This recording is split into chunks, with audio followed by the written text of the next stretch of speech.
Hola, muy buenas tardes. Yo soy Alexis Milán Gallegos Vázquez y este es el proyecto para acreditar el segundo parcial de la materia de sistemas jurídicos y contemporáneos.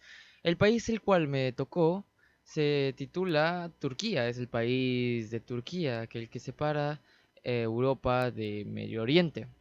Este país como tal es relativamente nuevo. Su creación data de a partir de la finalización de la Primera Guerra Mundial. Así que simplemente daremos algunos detalles de cuál sea el estado antecesor a este, así como cómo es que se llegó a formar y algunos detallitos de actualidad, ¿no? Repasaremos lo que sería su forma de gobierno, los poderes que tiene, entre otras cuestiones. Sin más que decir, empezamos con la historia del antecesor de Turquía, el Imperio Otomano.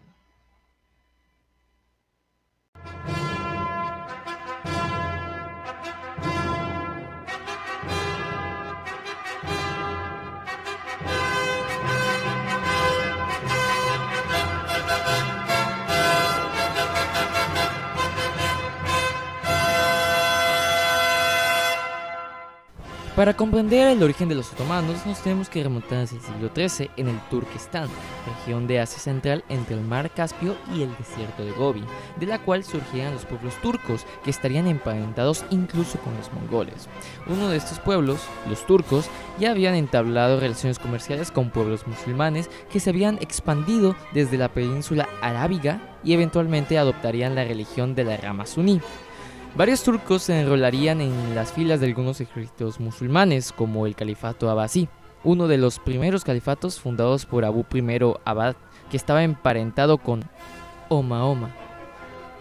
Los turcos seguirían estableciéndose en Medio Oriente, formando algunos estados islámicos e incluso una dinastía de ellos logró formar el imperio selyúcida.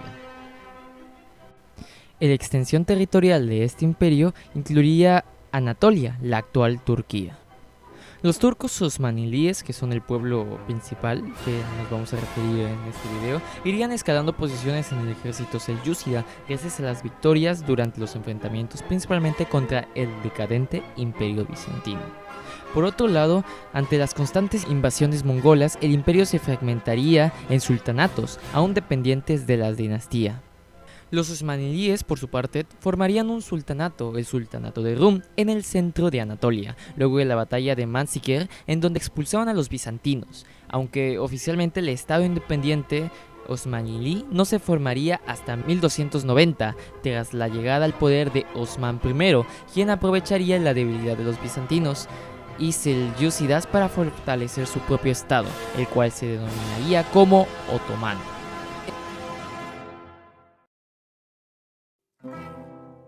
En 1912, Italia les arrebata la región de Tripolitania, la actual Libia, durante la Guerra Corta, y más adelante perdería sus últimos territorios en Europa durante las primeras guerras balcánicas, en donde Bulgaria, Serbia, Grecia y Montenegro le arrebatarían Macedonia al imperio. Albania obtiene su independencia, aunque después se pelean entre ellos durante la Segunda Guerra de los Balcanes en 1914. El tablero geopolítico de Europa se había organizado en un juego de alianzas que desencadenaron la Primera Guerra Mundial tras el asesinato del archiduque de Austria-Hungría. El Imperio Otomano no sería ajeno a este conflicto y participaría por el lado de las potencias centrales. En un inicio conseguirían unas victorias en el oeste, como en Calípolis, al mando del mariscal Mustafa Kemal. Sin embargo, en el Cáucaso ellos perderían contra los rusos. El gobierno otomano y los jóvenes turcos acusaron a los armenios de traición, dando inicio al genocidio armenio, el cual se cobraría la vida de aproximadamente 1 millón de personas, casi un tercio de toda la población de Armenia. En plena guerra, el sultán convocaría un tipo de guerra santa en la búsqueda de la unificación de los pueblos árabes contra los aliados, cosa que no resultó muy bien, pues ante los descontentos de pelear en una guerra que no era suya, surgiría una rebelión árabe, en la cual el líder de la Meca, Faisal I, lideraría la rebelión apoyada por los británicos, quienes les prometieron la unificación de un estado árabe independiente. Hacia 1918, las potencias centrales caerían y el Imperio Otomano haría lo mismo. Esto activaría el Tratado de Sykes-Picot, en donde los británicos y franceses lejos de cumplir su promesa de la unificación de un Estado árabe, separaría el territorio en esferas de influencia, creando los países de Siria y Líbano bajo mandato de franceses, Irak, Jordania y Palestina bajo mandato británico.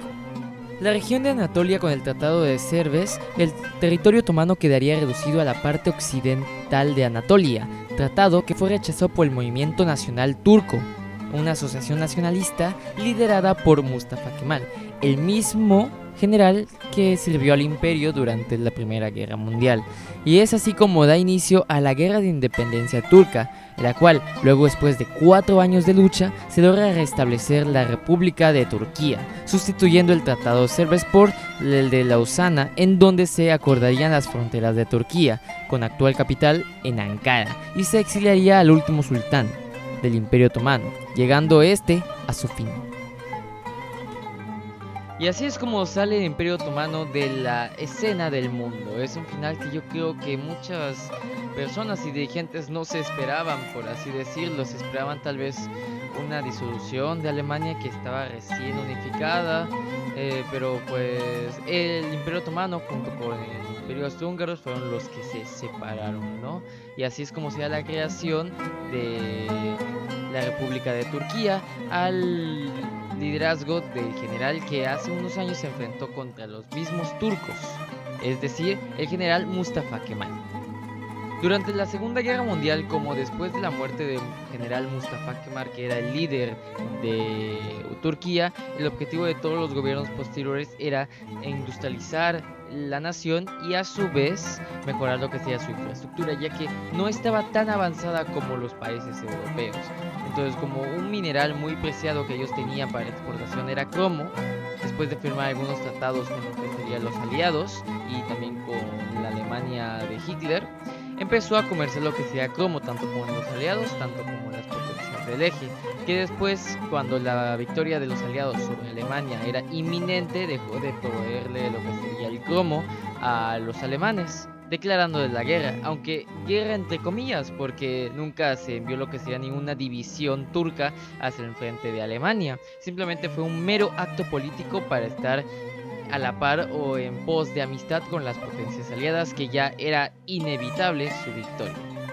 Ahora pasaremos a hablar algo sobre su forma de gobierno, sus poderes, etc., ¿no? Algunos datos curiosos que también cuenta este país.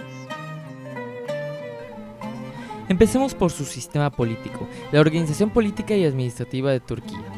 La República de Turquía se define como un Estado democrático, laico y social. El Estado tiene un carácter unitario, indivisible en territorio y nacionalidad. La democracia es representativa y parlamentaria.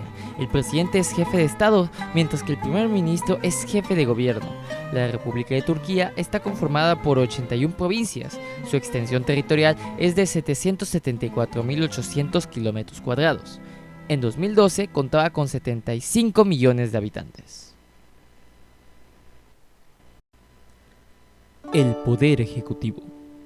El presidente es el jefe de Estado, elegido de manera directa por mayoría a partir de las reformas del 2007. Nombra al primer ministro y los integrantes del Consejo de Ministros, a propuesta de este. Encabeza el Consejo de Seguridad Nacional. El primer ministro es elegido por la Gran Asamblea Nacional. Preside el Consejo de Ministros. Tiene capacidad para disolver el Parlamento. Su mandato dura 4 años, pudiendo ser reelecto. Los miembros del gabinete son elegidos por el presidente y aprobados por la asamblea. El vicepresidente solamente asume las funciones del presidente por ausencia incomunicada de este, dimisión, inhabilitación, incapacidad o muerte.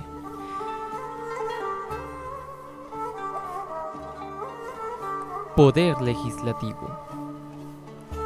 El poder legislativo es unicameral, reside en la Gran Asamblea Nacional, GANT o Meclis, conformada por 550 miembros elegidos cada 4 años. Es un complicado sistema de representación proporcional orientado a garantizar la gobernabilidad. El umbral mínimo de votos para alcanzar representación en el Parlamento es de 10%. Poder judicial. Es independiente del Ejecutivo y del Legislativo. Está conformado por el Tribunal Constitucional, la Corte de Casación y las Cortes civiles, militares y administrativas. El sistema legal está basado en modelos de Europa Occidental, fundamentalmente de Italia y Suiza.